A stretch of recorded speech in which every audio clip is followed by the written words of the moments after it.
Hola, buenas tardes. Yo soy la doctora Eva Marían Martínez Fuentes, residente de Medicina Materno-Fetal del Centro Médico Nacional 20 de noviembre, y el día de hoy hablaremos de una de las principales complicaciones del embarazo, que es la preeclampsia.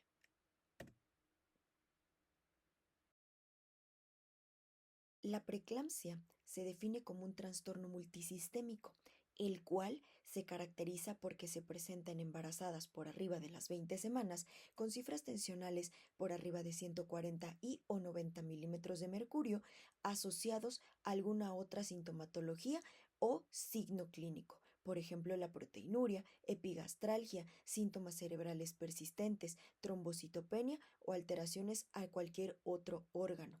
En todo el mundo, esta enfermedad es tan importante porque representa del 10 al 15% de todas las muertes maternas y hasta el momento no se ha logrado describir una etiología fundamental o única. Casi todas las fuentes epidemiológicas reportan hipótesis causales que van desde las inmunológicas, las trombóticas, las genéticas, una mala adaptación placentaria y el estrés oxidativo.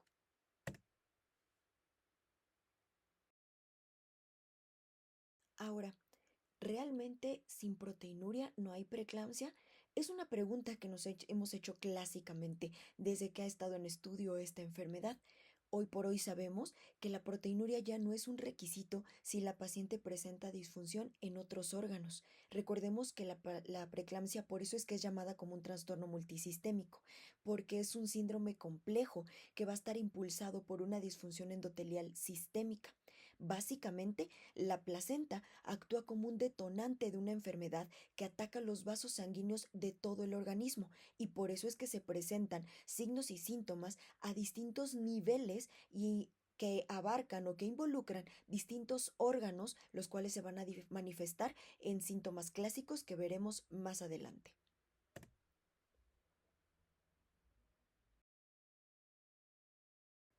Respecto a la epidemiología, los trastornos hipertensivos del embarazo son los trastornos médicos más comunes que son diagnosticados en esta etapa de la mujer embarazada. Complican de 1 a cada 10 embarazos. Mundialmente son los desórdenes hipertensivos los que ocasionan 50,000 muertes maternas y 900,000 muertes perinatales. En Latinoamérica, la preeclampsia ocasiona 25,7% de las muertes maternas y de todas las embarazadas que padecen un trastorno hipertensivo, 50 a 100 van a padecer secuelas después de resolver el embarazo y una de cada una de ellas fallecerá.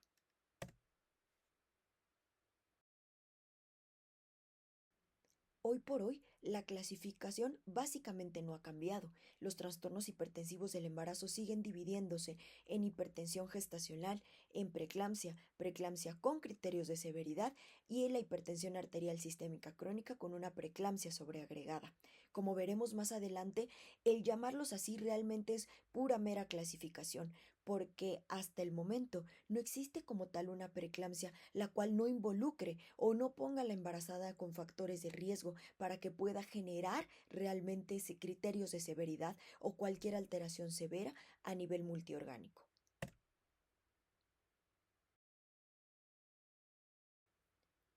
Respecto a la patogénesis,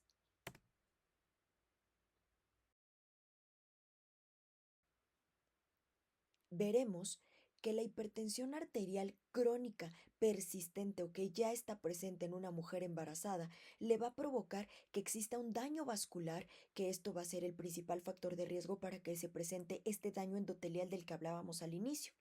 La obesidad, la cual, como vemos actualmente, está presente en el gran porcentaje de la población, genera que estos adipocitos liberen citocinas, principalmente factor de necrosis tumoral alfa, el cual va a ser uno de los principales ocasionadores de un daño vascular y además un estrés oxidativo. La diabetes genera una microangiopatía aunada a un daño endotelial provocado por un estrés oxidativo. Y la resistencia a la insulina per se sin necesidad de una diabetes provoca que se libere también factor de necrosis tumoral alfa, el cual afecta el receptor de la insulina, libera ácidos grasos libres, disminuye el óxido nítrico y provoca este daño endotelial.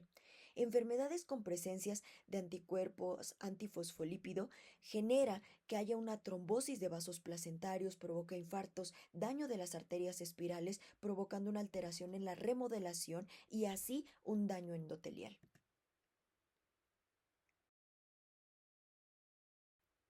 La preeclampsia, por lo tanto, vemos que por eso es llamada multisistémica y genera que no haya una simple etiología que pueda causarla. Hay alteraciones a nivel metabólico ocasionadas por una mala perfusión placentaria, a nivel estructural ocasionado por un mal remodelamiento de las arterias espirales,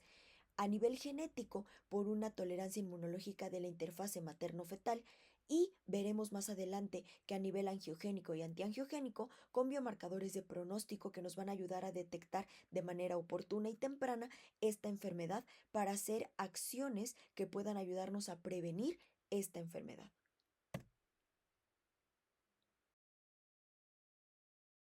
Respecto a los factores de riesgo, vemos que hay un sinfín que pueden llegar a provocar que se presente esta enfermedad. Dentro de los principales es el tabaquismo materno, ya que es uno de los principales que va a ocasionar un mayor daño endotelial. El número de embarazos, la edad materna. Actualmente estamos viendo cada vez más embarazadas a una edad mayor y las cuales, la mayoría de ellas, son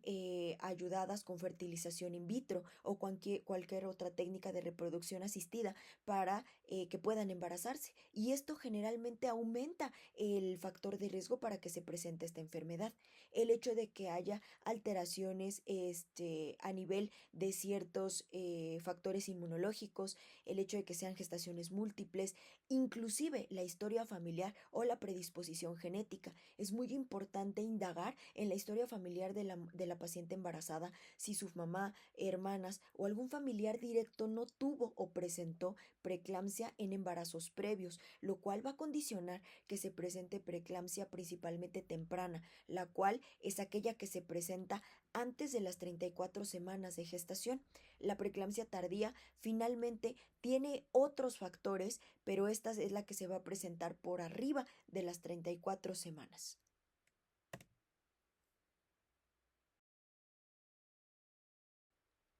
Respecto a otros factores que también son importantes mencionar, está la paridad. Vemos que en pacientes nulíparas, el hecho de ser nulíparas aumenta el riesgo desde un 3,2 hasta un 11,9% de presentar preeclampsia. Si son multíparas que ya estuvieron embarazadas con la misma pareja, este factor aumenta, perdón, pero solamente hasta un 4,7%. Si son multíparas que tienen una nueva pareja, este factor de riesgo sí se va hasta un 24%. El hecho de que hayan tenido en embarazos previos preeclampsia, es importante indagar a qué edad sucedieron, si no hubo alguna otra complicación como un síndrome de HELP y si hay tendencia familiar hacia esta enfermedad, porque el 26% de las hijas de madres que tuvieron preeclampsia en alguno de sus embarazos también van a desarrollar esta patología.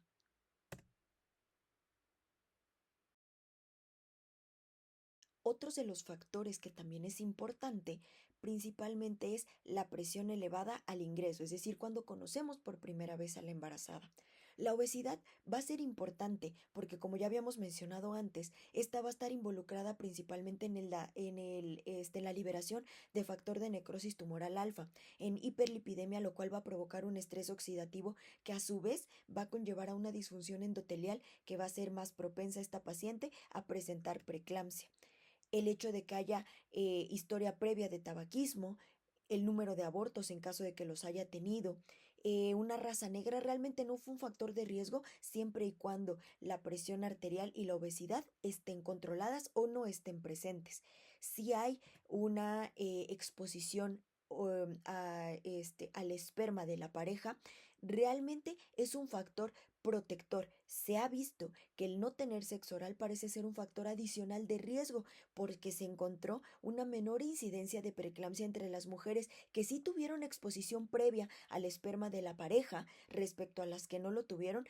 desde un 44 hasta un 82%. Otro de los factores que también es importante mencionar son los trastornos de coagulación. Se ha visto mayor involucro de esta enfermedad en anemia de células falciformes en pacientes que ya padecían asma, que han tenido infecciones de vías urinarias de repetición o un intervalo intergenésico corto.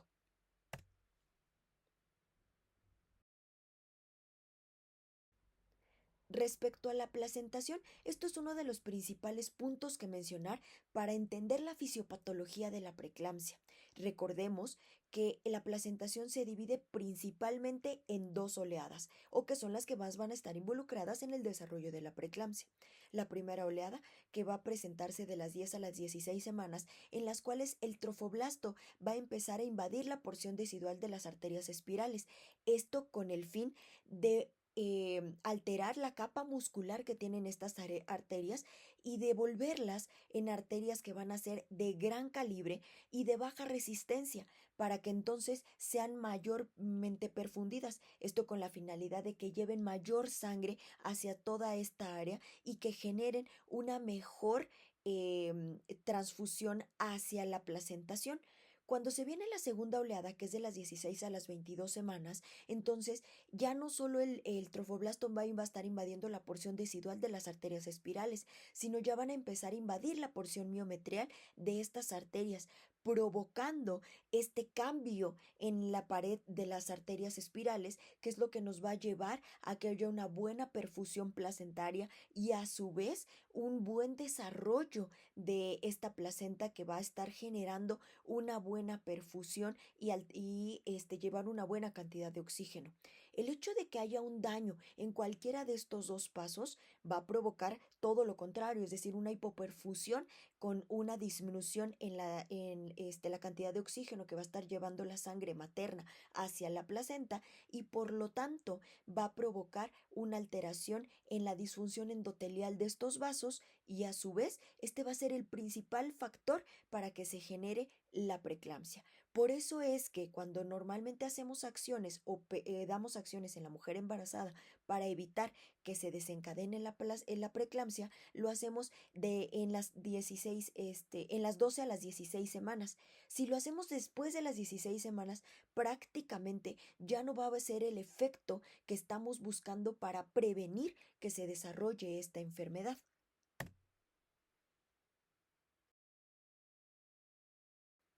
Respecto a la patogenia, normalmente este estrechamiento esclerótico de las arterias por una deposición de fibrina e infartos va a llevar a esto que les comenté, una hipoperfusión y a su vez una isquemia, lo cual pues ya es más grave porque va a provocar una vasculopatía decidual hipertrófica. Y esto, como veremos más adelante, es lo que nos va a llevar a que hayan esta hipoperfusión uterina y una velocidad del flujo que va a estar aumentada en el espacio intervelloso, pero que va a llevar poco oxígeno hacia esta placenta.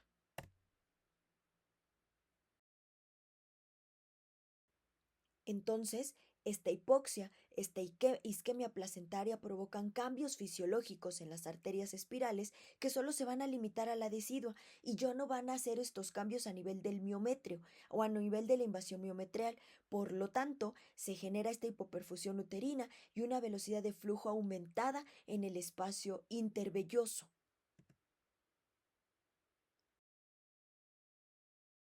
El hecho de que haya este estrés oxidativo va a provocar una disminución de la hemoxigenasa 1 y por lo tanto va a haber un desequilibrio, va a haber una disminución de los antioxidantes y un aumento de los prooxidantes. Esto a su vez va a provocar una remodelación defectuosa de las arterias espirales, provocando hipoperfusión, isquemia, la liberación de especies reactivas de oxígeno que van a estar mediados por esta hemoxigenasa y entonces recordemos que esta hemoxigenasa 1 va a ser el principal mediador endógeno de regulación placentaria. Al estar disminuido, no va a poder atenuar el efecto del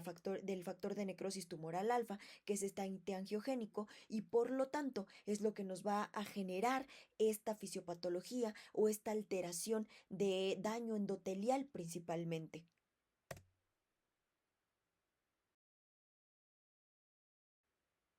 Por lo tanto, como síndrome materno, vamos a tener una lesión endotelial generalizada, que es lo que hablábamos al principio. La lesión endotelial se va a generar a muchos niveles, principalmente lesión cerebral, lo cual puede provocar un edema hasta en un 68%, lesión hepática, provocando necrosis e inclusive depósitos de fibrina y endoteliosis glomerular. Por eso, una de las principales características que se presenta en la preeclampsia es la proteinuria, la cual va a estar justificada por este daño a nivel endotelial del glomérulo que va a estar liberando o que va a estar dejando pasar estas proteínas y que vamos a encontrarlas a nivel urinario.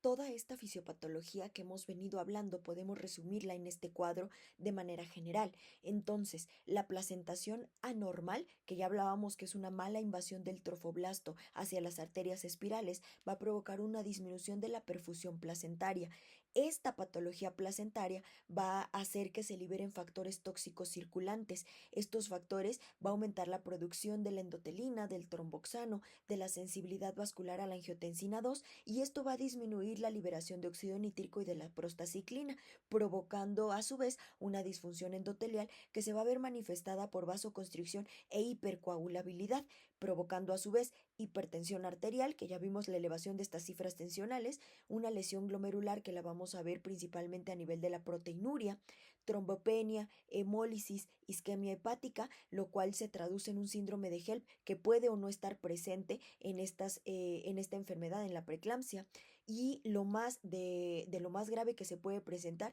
es la isquemia a nivel del sistema nervioso central, que nos estaría hablando de una eclampsia, la cual se puede manifestar desde síntomas clínicos detectables al inicio, como cefalea frontal, fototopsias, escotomas, ceguera cortical transitoria. Ahora, la hiperuricemia que se va a generar va a provocar también una lesión vascular provocando hipoproteinemia. Esto se va a ver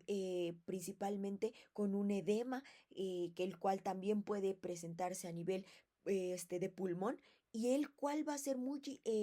clásico que se presente en el posparto. Por lo tanto, hay mayor riesgo de un infarto hepático, lo cual afortunadamente es raro, pero que si genera algún daño a nivel hepático, también puede haber ruptura hepática o presentación de un hematoma hepático, lo cual son complicaciones muy graves que ponen mucho en riesgo la vida de la paciente.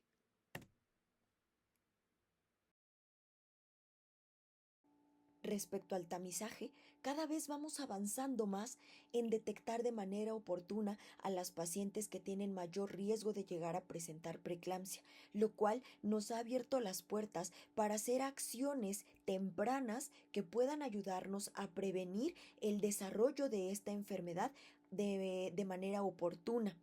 Vamos a hablar acerca de las principales maneras de que hemos detectado o que se puede detectar de manera oportuna esta enfermedad.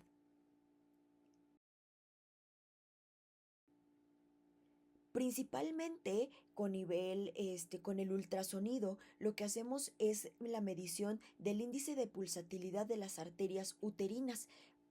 Midiendo la derecha, la izquierda, hacemos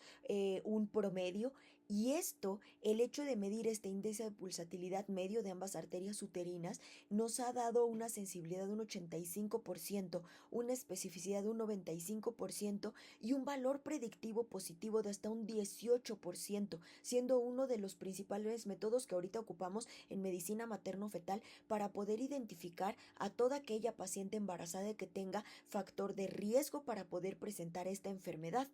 Los factores angiogénicos ha sido cada vez de mayor alcance para nosotros. Cada vez podemos pedirlo más en las pacientes embarazadas y pedimos principalmente el factor de crecimiento placentario y el SFLT1, los cuales ambos generamos un índice que nos ayuda a detectar hasta un 55% de las preeclampsias pretérmino, un 33% de las pacientes que van a desarrollar preeclampsias a término con una tasa de falsos positivos de hasta un 10%. Por otro lado, medimos a nivel sanguíneo dos hormonas que son muy importantes en la fisiopatología que hablábamos al inicio, principalmente la fracción libre de la hormona gonadotropina coriónica y la proteína plasmática asociada al embarazo. Conjuntando todo esto, principalmente los niveles bioquímicos y los datos ecográficos que hacemos en el ultrasonido de las 11 a las 2 a las 13.6 semanas, lo metemos a una calculadora que nos ayuda a poder predecir y a detectar con mayor certeza estas pacientes que van a tener el mayor riesgo de desarrollar esta enfermedad y empezar a hacer acciones oportunas para que nos ayude a disminuir la tasa de que pudieran detectar, de que pudieran desarrollar esta enfermedad.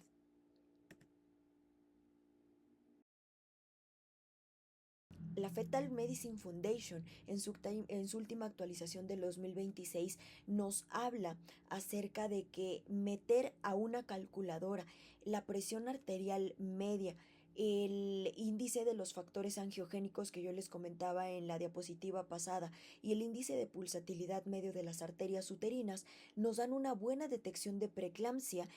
al momento del parto, diagnosticándonos al menos el 89% de las pacientes que van a tener factor de riesgo de desarrollar preeclampsia antes de las 32 semanas, hasta el 75% de las pacientes que pueden desarrollar preeclampsia menos de 37 semanas y 47% de las pacientes que van a desarrollar preeclampsia por arriba de las 37 semanas con una tasa de falsos negativos de un 10%. Por lo tanto, actualmente estamos llevando o estamos intentando que cada vez las pacientes acudan a un control prenatal de manera oportuna, intentando verlas antes de las 13.6 semanas para poder hacer todos estos cálculos y poder detectar a tiempo todas las pacientes embarazadas con factor de riesgo para poder desarrollar preeclampsia y a la vez, al tenerlas detectadas, poder hacer intervenciones para poder disminuir el riesgo de que desarrollen esta enfermedad.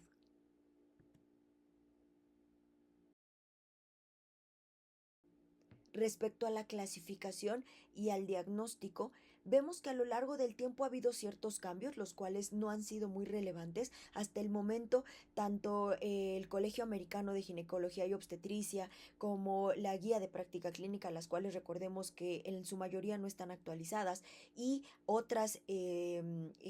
colegios hablan principalmente de preeclampsia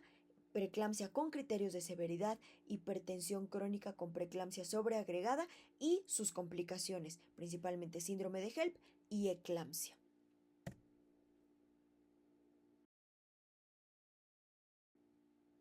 Entonces, como yo les hablaba, el Colegio Americano de Ginecólogos y Obstetras nos habla de esta clasificación que es las que les acabo de mencionar. Sin embargo, hay otros colegios que nos hablan acerca de hipertensiones gestacionales o de novo, la cual es la que se presenta en la paciente que no se conocía hipertensa, hipertensión generada como preeclampsia, el síndrome de HELP, y también hacen mención acerca de otro tipo de hipertensiones, las llamadas reactivas o de bata blanca, que finalmente es muy difícil identificarlas en las pacientes embarazadas porque en su gran mayoría van a ser hipertensiones gestacionales y que es muy poco probable que se lleguen a presentar.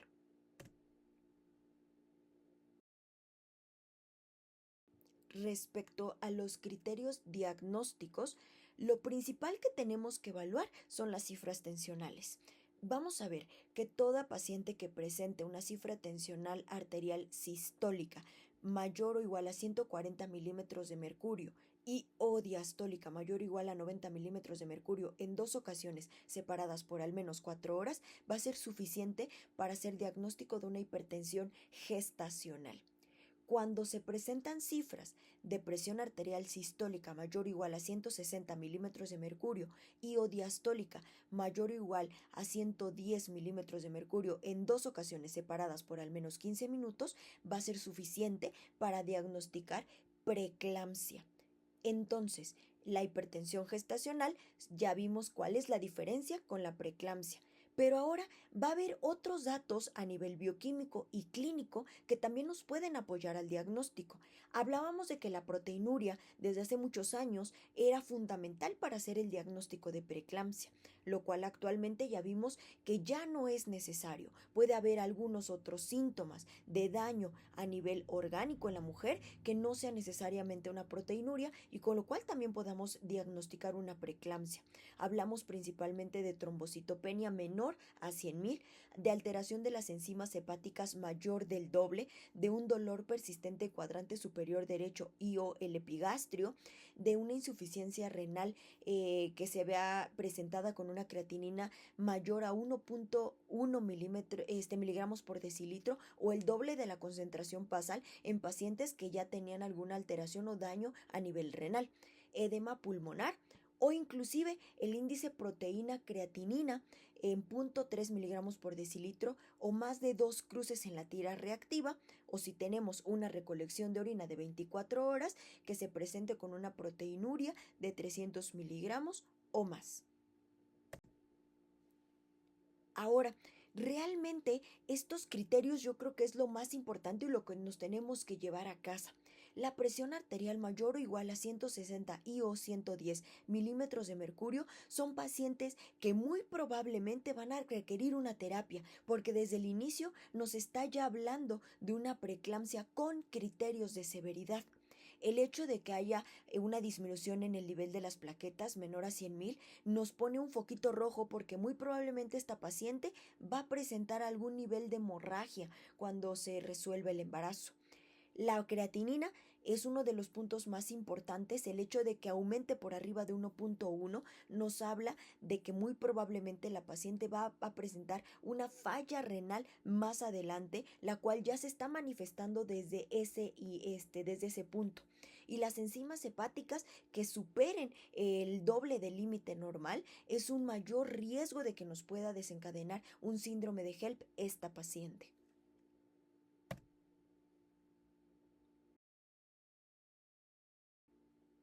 Por otro lado, es muy importante, uno de los principales datos o criterios para diagnosticar una preeclampsia con severidad es la cefalea. Sin embargo, muchas veces no identificamos adecuadamente o no hacemos un buen abordaje para diagnosticar cuál es el tipo de cefalea que realmente se traduce con criterios de severidad. Y esto es importante porque no toda paciente embarazada que se presente con cefalea nos va a traducir una preeclampsia. Realmente la cefalea que está asociada a la preeclampsia es aquella que no responde a la administración de medicamentos analgésicos, principalmente paracetamol u otra alternativa diagnóstica, y que además se va a presentar con otras características. Va a ser de predominio temporal o frontal y que puede ser difusa, pero generalmente en el gran porcentaje de las embarazadas es de predominio occipital.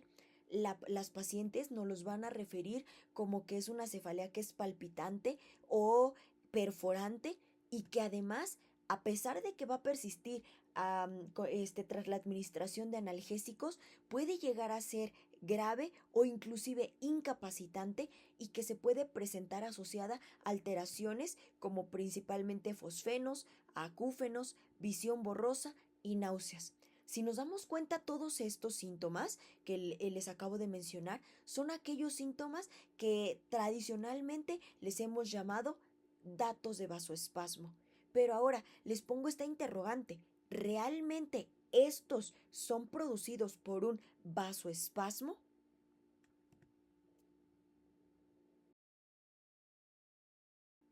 Vamos a ver que realmente estos síntomas que les acabo de presentar están mal llamados datos de vasoespasmo. Si vamos a ver acerca de la fisiopatología por lo cual se presentan estos síntomas a nivel cerebral, vemos que en la preeclampsia esta hipertensión periférica que se está manifestando va a aumentar el flujo sanguíneo cerebral, provocando una vasodilatación cerebral, que esto aunado al aumento fisiológico de este flujo sanguíneo es lo que se va a traducir en una hiperperfusión cerebral. Por lo tanto, si traducimos esto, realmente no es que haya un vasoespasmo. Por lo contrario, es una vasodilatación cerebral la que me va a estar provocando estos síntomas. Así es que estos síntomas de los cuales hablábamos realmente llamarlos datos de vasoespasmo como clásicamente los hemos llamado, pues está mal dicho o está mal empleado el término.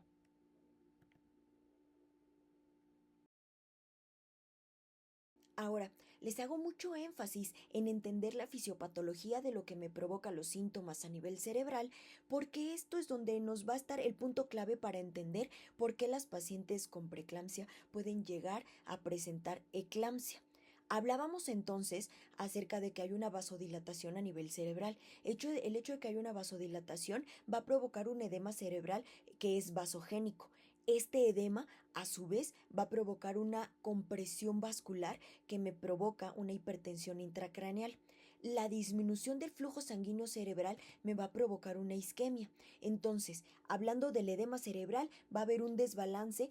oncótico e hidrostático. Este desbalance me puede llegar a provocar una hemorragia intraparenquimatosa y subaracnoidea, lo cual provoca una irritación cortical. Esta irritación cortical es la que me va a producir una hiperreflexia, la cual vemos manifestada en las pacientes con preeclampsia, y a la vez esta irritación cortical es la que me puede llegar a provocar convulsiones, provocando el síndrome de leucoencefalopatía posterior reversible, que este es un síndrome que ya es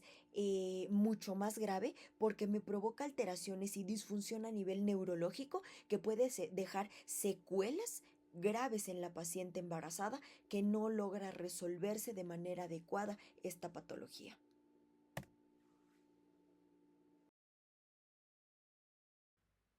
Tomando en cuenta los criterios diagnósticos de los trastornos hipertensivos del embarazo y la manera en la cual vamos a definir a cada uno, me gustaría solamente presentarles ya de manera esquemática cómo vamos a definir a cada uno de ellos para que quede más claro y puntualizar de los criterios de cada uno. Entonces, la hipertensión crónica va a ser toda aquella que se presente en pacientes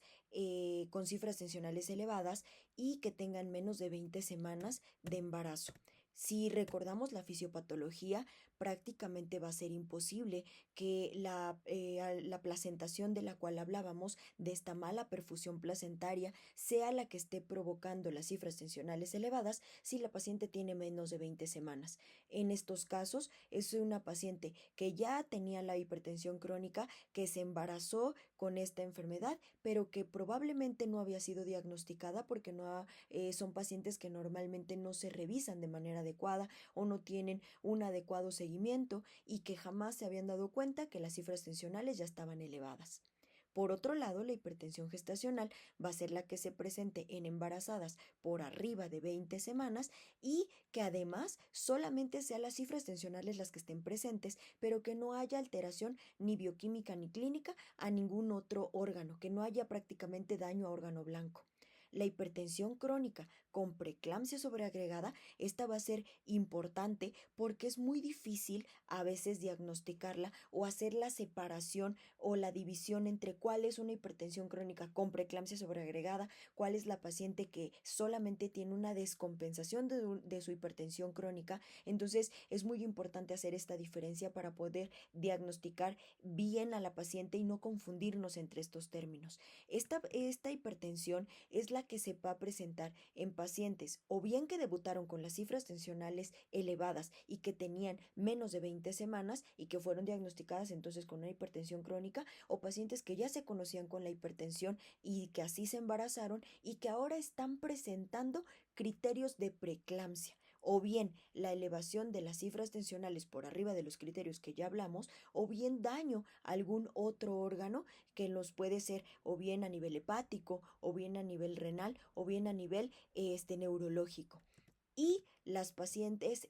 con preeclampsia, entonces vamos a dividirlas en dos grupos: la preeclampsia sin criterios de severidad y la preeclampsia con criterios de severidad, lo cual, para dividir entre una u otra o hacer la distinción, recordemos que las pacientes con preeclampsia sin criterios de severidad son las que van a presentar la elevación de las cifras tensionales, pero que no va a haber daño a órgano blanco. Por otro lado, la preeclampsia con criterios de severidad es donde se va a presentar la elevación de estas cifras, pero además daño a órgano blanco y exacerbación de ese daño. Por lo tanto, así es como vamos a hacer la diferencia. Y la eclampsia, pues ya platicábamos que es cuando ya se presentan los datos a nivel neurológico que nos van a provocar estos síndromes o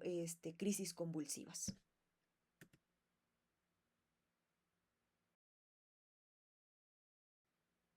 Para puntualizar, recordemos que dos de las principales complicaciones que se pueden llegar a presentar en la preeclampsia es la eclampsia y el síndrome de HELP, los cuales son graves, ponen en riesgo la vida de la paciente y que además nos pueden llegar a provocar secuelas después de que se resuelva el embarazo. La eclampsia, como tal, si recordamos, es la que ya me provoca síntomas a nivel neurológico, que si vimos la fisiopatología y la recordamos, son las que van a traducir en crisis convulsivas. Esta tiene riesgo de presentarse principalmente antes de que se resuelva el embarazo, desde un 38 hasta un 55%. Sin embargo, también se puede presentar durante el parto, hasta en un 13%, que se presente en las primeras 48 horas posparto, después de que se resolvió el embarazo, puede ir desde un 5 hasta un 39%, y que se presente más allá de las 48 horas después del parto, hasta en un 17%. Por otro lado, el síndrome de HELP, que es finalmente otra de estas complicaciones graves, recordemos que se va a definir como tres puntos básicos: la hemólisis, la elevación de las enzimas hepáticas y la disminución de las plaquetas. La hemólisis la vamos a ver principalmente a nivel bioquímico, porque se va a elevar la DHL por arriba de 600. Como se van a estar destruyendo estos eritrocitos, entonces se me va a elevar la bilirrubina por arriba de 12, la total. Va a haber una disminución de la hemoglobina, del hematocrito, de la aptoglobina sérica, y vamos a ver esquistocitos en frotis de sangre periférica, con lo cual vamos a estar determinando prácticamente que sí se están destruyendo estos glóbulos rojos. Las enzimas hepáticas hablábamos que se elevadas, principalmente AST por arriba de 70, ALT por arriba de 50, o el doble del valor normal, y las plaquetas, que se definen como esta disminución por debajo de 150,000.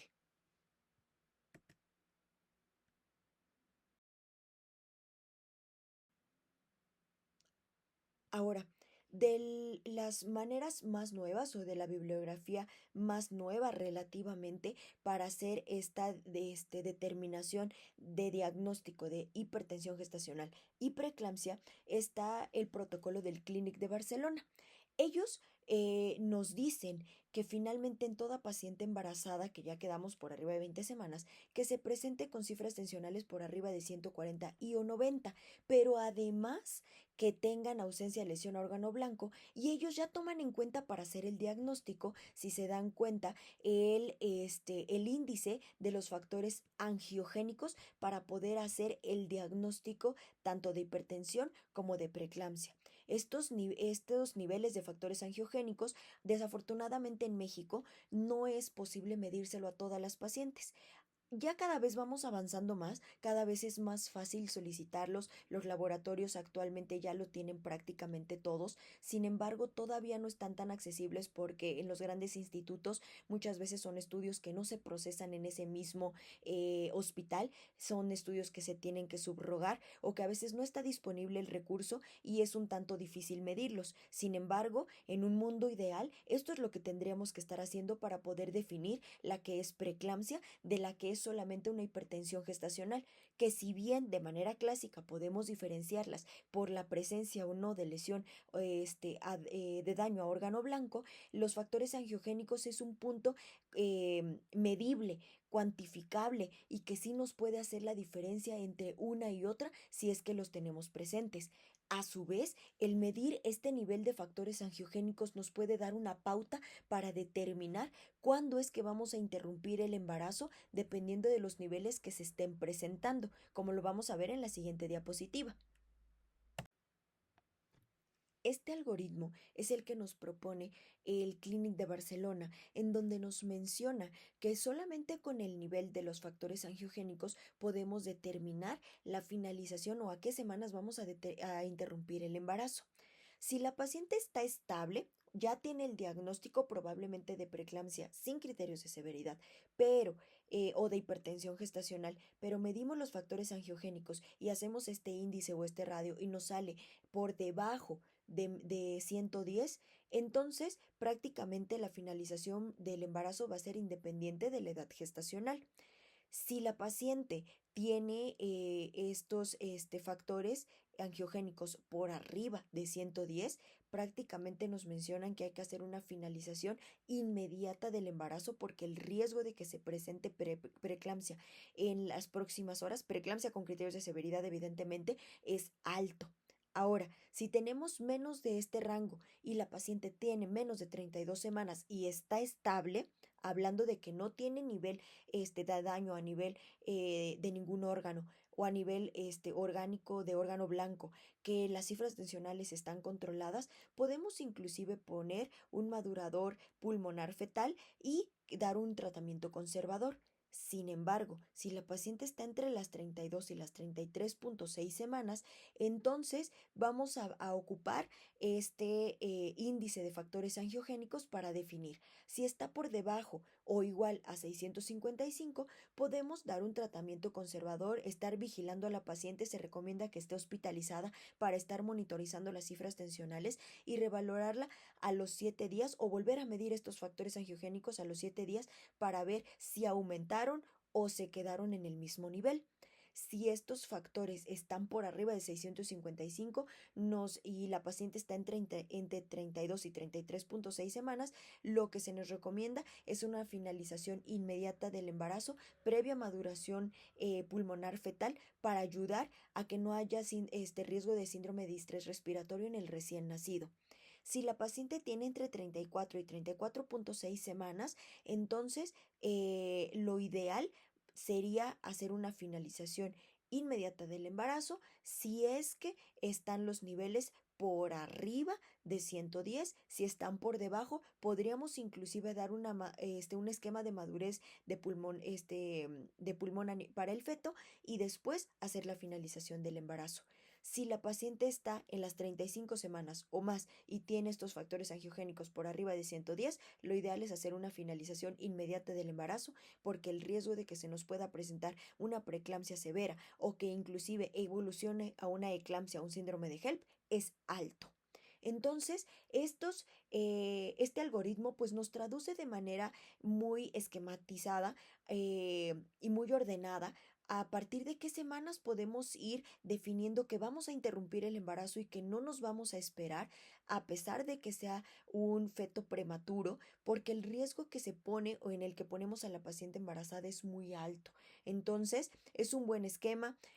Ojalá poco a poco vayamos teniendo más a la mano o sea más accesible el medir estos factores angiogénicos en las pacientes embarazadas para poder hacer mejor estos criterios y poder definir a las cuántas semanas las vamos a interrumpir. En la mayoría de los institutos de gran nivel los tenemos ya disponibles, sin embargo sé que en otros hospitales no es tan accesible y no es tan factible estarlos midiendo porque a veces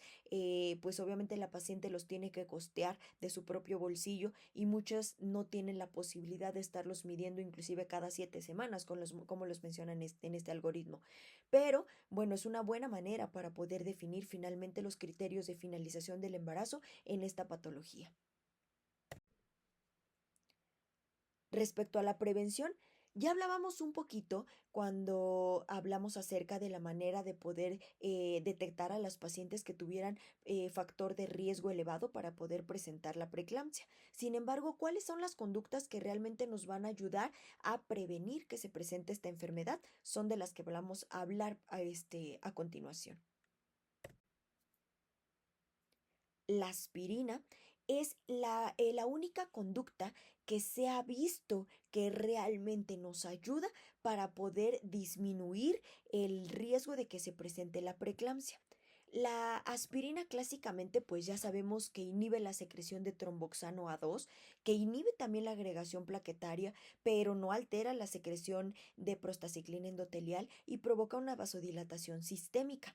En el embarazo, los principales tres factores por lo cual nos va a ayudar para prevenir la preeclampsia es que va a aumentar la fibrinolisis, disminuye la trombina e inhibe la expresión de este factor que es el SFLT1 y por lo tanto nos va a ayudar a prevenir esta remodelación que hablábamos, esta mala remodelación de las arterias espirales y que se llegue a presentar esta hipoperfusión a nivel placentario que se traduce o que se puede llegar a traducir en la preeclampsia. Ahora, ¿en qué dosis? Realmente es muy debatible. Desde los primeros estudios se vio que la dosis de 100 a 150 miligramos era suficiente para poder prevenir la preeclampsia. Actualmente, en estudios más recientes, se ha visto que de la dosis tan baja como 80-81 miligramos al día de aspirina es suficiente para poder prevenir esta enfermedad. Sin embargo, esta dosis o esta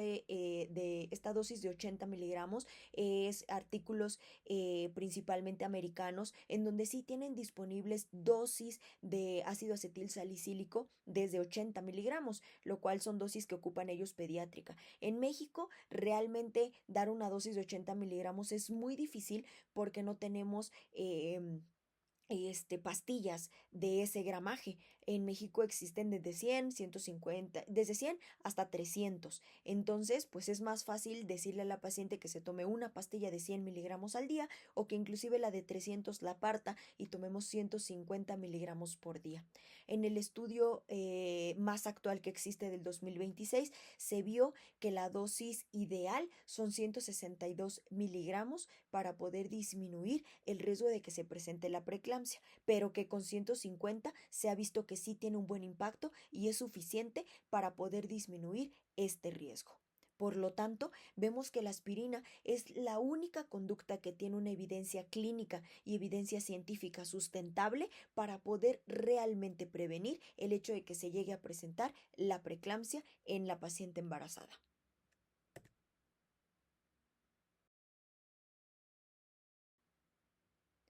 Respecto al tratamiento, vamos a hablar de manera generalizada que vamos a puntualizar cuáles son los tres principales pasos que tenemos que hacer cuando vamos a tratar a la paciente que ya fue diagnosticada con una preeclampsia. Sea con o sin criterios de severidad, vamos a puntualizar los tres principales pasos y además vamos a hablar de los principales fármacos que nos ayudan para poder tratar o disminuir las cifras tensionales a niveles óptimos. Estos tres pasos, que son los que platicábamos, primer paso es controlar la presión con antihipertensivos de urgencia. El segundo paso es la neuroprotección con sulfato de magnesio y el tercer paso, perdón, es planificar la resolución del embarazo según la edad gestacional. Entonces, el paso número 1 es porque, y recordemos que la preeclampsia es la que se va a estar presentando con estas cifras tensionales elevadas. Si la presión no la logramos controlar desde el inicio, entonces nos pone en riesgo de que siga mayor daño a nivel de órgano blanco y pueda llegar a escalar a otras complicaciones como eclampsia o síndrome de HELP. El paso número 2 es muy importante porque si recordamos la fisiopatología, una de las principales complicaciones que es la eclampsia está provocada por estos daños que existen a nivel neurológico. Si nosotros damos una neuroprotección con sulfato de magnesio, podemos prevenir que se presente esta complicación llamada eclampsia y a la vez entonces disminuimos el riesgo de complicaciones que pongan en riesgo la vida de la mujer embarazada. Y el paso número 3 es importante porque el hecho de que diagnostiquemos la preeclampsia tenemos que evaluar de manera adecuada a qué semana es que la vamos a interrumpir el embarazo, dependiendo si lo que tenemos es una preeclampsia con o sin criterios de severidad.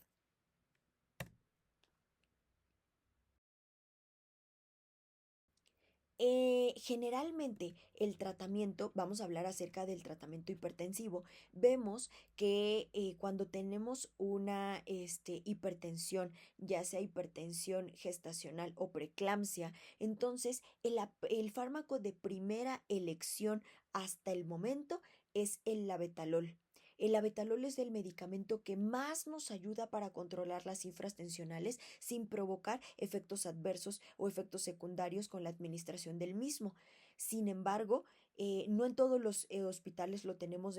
disponibles como primera opción, por eso es que la segunda opción que también nos ponen como viables en la mayoría de las guías es el nifedipino. Este es un fármaco que está muy accesible, que lo tenemos prácticamente en todas las unidades hospitalarias, incluidas niveles de primero o segundo nivel de atención, y que su administración se ha visto que es lo que mejor nos ayuda para poder llevar a la mujer embarazada de las cifras tensionales elevadas a cifras tensionales óptimas. Si no tenemos al alcance el nifedipino, lo cual cada vez es más raro porque es muy accesible, también podemos hacer uso de la metildopa o inclusive de otro fármaco como la hidralazina. Es importante tomar en cuenta las metas de las cifras tensionales. En toda aquella mujer embarazada que no tenga comorbilidades, estas cifras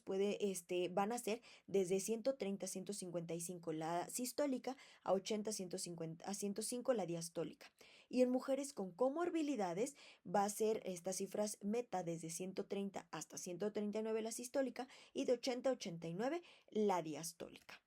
Ahora, es bien importante recordar estas cifras tensionales porque no podemos bajar a la presión arterial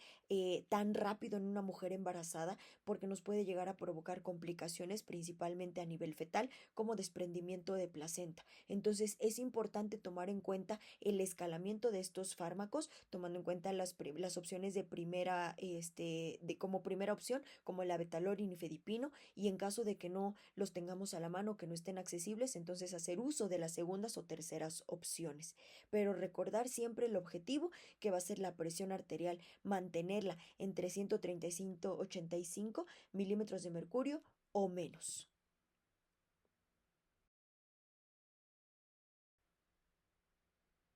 Ahora, tomando en cuenta estos fármacos, vamos a ver que los principales de los cuales están más accesibles y que clásicamente se ocupaban, pues era alfametildopa hidralazina, pero que en los últimos artículos han quedado desplazados por el labetalol y el nifedipino, los cuales actualmente son tomados en cuenta como la primera opción para manejar las cifras tensionales elevadas. Es bien importante recordar la dosis máxima de uso de estos fármacos porque cuando lleguemos a la dosis tope, lo ideal es agregar un segundo medicamento antihipertensivo o evitar llegar a esta dosis máxima para llegar a provocar o evitar el llegar a provocar efectos adversos con el uso de estos fármacos.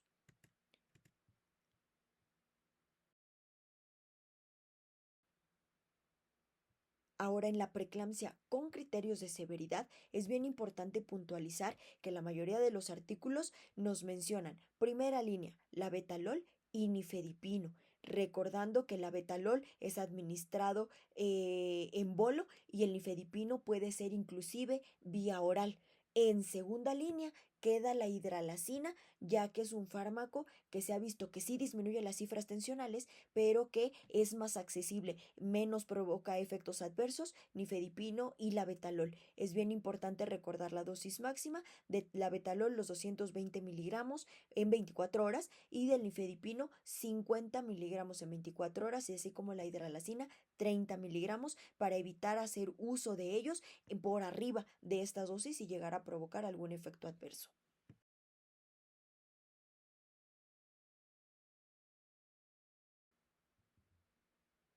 Y bueno, prácticamente ya para finalizar, todo esto que estuvimos platicando, creo que es importante que lo tomemos en cuenta, tanto para diagnosticar oportunamente a las pacientes con preeclampsia con criterios de severidad, y así como también poder ayudar a hacer un mejor control prenatal, poder detectar a todas las pacientes que tienen factores de riesgo para llegar a presentar preeclampsia, hacer un tamizaje adecuado, identificando estas pacientes para poder hacer las conductas apropiadas y llegar a prevenir esta enfermedad. Es muy importante porque finalmente los resultados adversos que se pueden presentar pueden ser resultados a corto plazo de manera inmediata en el embarazo, resultados a largo plazo, y que también inclusive nos pueden dejar secuelas tanto a nivel de la madre como a nivel del feto, que pueden llegar a provocar alteraciones inclusive a nivel neurológico. Entonces, vamos a hablar un poquito nada más de estos resultados adversos ya para puntualizar y finalizar con este tema. Los resultados a corto plazo principalmente van a estar determinados por la edad gestacional a la que se presente esta enfermedad, por la severidad de la enfermedad. No es lo mismo una preeclampsia con que sin criterios de severidad, pero en la mujer embarazada el riesgo de estas cifras tensionales tan elevadas y que me esté atacando a diversos órganos se van a ver traducidos en el riesgo de desprendimiento de la placenta por esta insuficiencia uteroplacentaria. Si entre más temprano se presenta la enfermedad, mayor severidad, lo cual vamos a evaluarlo con el grado de las cifras tensionales o el grado de hipertensión, la proteinuria que va a estar aumentada, inclusive el riesgo de que se presente el síndrome de HELP, traducido todo por la hipoperfusión placentaria, y que a nivel del feto nos puede llegar a provocar restricción de crecimiento, que el feto no alcance el potencial de crecimiento adecuado para su edad gestacional, fetos pequeños para edad gestacional que a lo mejor no están restringidos, pero que se empiezan a quedar pequeños desde muy temprano en el embarazo, inclusive oligohidramnios, lo cual se traduce en un aumento de la morbimortalidad neonatal y perinatal. Y a largo plazo existe algo que se llama hipótesis de la programación fetal de la enfermedad adulta. El hecho de que haya habido en el embarazo una hipoxia se traduce en un mayor nivel de estrés oxidativo, en una función placentaria alterada, aporte limitado de nutrientes, y esto a su vez va a haber un cambio en la estructura y metabolismo del feto, es decir, una programación fetal. Todos estos factores que estuvimos hablando ya van a empezar a interactuar con el desarrollo y esta programación del feto, que cuando nazca lo hace más propenso a que pueda presentar desde síndrome metabólico, obesidad, diabetes, hipertensión, enfermedades cardiovasculares. Entonces ahí radica la importancia de poder prevenir de manera oportuna esta enfermedad, no solo porque vamos a proteger la vida de la mujer embarazada, sino también vamos a estar protegiendo al feto para que en su vida no pueda llegar a desarrollar todas estas enfermedades por los daños a los que está sometido mientras está desarrollando esta enfermedad. Y finalmente, el impacto que tiene en el desarrollo de estos fetos es que también se puede llegar a presentar un desarrollo cerebral normal, enfermedades neurológicas, daños cerebrales estructurales e inclusive se ve manifestado por un desarrollo anormal del lenguaje temprano. Se ha visto que los hijos de madres que tuvieron preeclampsia en su embarazo y que desarrollaron restricción de crecimiento fetal tuvieron un desarrollo cognitivo subóptimo que inclusive se vio de manera traducida en alteraciones a nivel neurocognitivo en estos hijos de esas pacientes embarazadas. Entonces, si recordamos, es mucha la importancia de desarrollar estos temas porque es importante tenerlos presentes, poder diagnosticarlos de manera oportuna, tratarlos de manera adecuada y a su vez esto nos va a llevar de la mano para poder tener cada vez menos complicaciones, mujeres embarazadas, que se previene desde el inicio el hecho de que puedan presentar esta enfermedad, que al prevenirlo de manera adecuada evitamos que puedan llegar a tener secuelas, inclusive a nivel fetal como lo estamos viendo, y esto nos ayuda a disminuir también el índice de muertes maternas. Entonces, ojalá que todo esto que platicamos el día de hoy pues nos sea de mucha ayuda, que podamos hacer cada vez un diagnóstico más oportuno, que con esto podamos disminuir la tasa de mortalidad materna ocasionada por los trastornos hipertensivos del embarazo y a su vez podamos ayudar cada vez a más mujeres embarazadas a que no se presente esta enfermedad, haciendo un tamizaje oportuno y a su vez iniciando conductas apropiadas para disminuir el desarrollo de que se pueda presentar esta enfermedad. Espero que les haya gustado la plática. Si tienen alguna duda, me la pueden hacer llegar y con todo gusto los contacto para poder contestarla. Y espero que haya sido lo mejor, lo más clara posible. Es un tema que, si ustedes se dan cuenta, es muy complicado de abordar por toda la fisiopatología que involucra, pero intenté hacerlo lo más claro y lo más preciso para que pudieran entenderlo lo mejor posible. Les agradezco mucho. Que tengan buen día.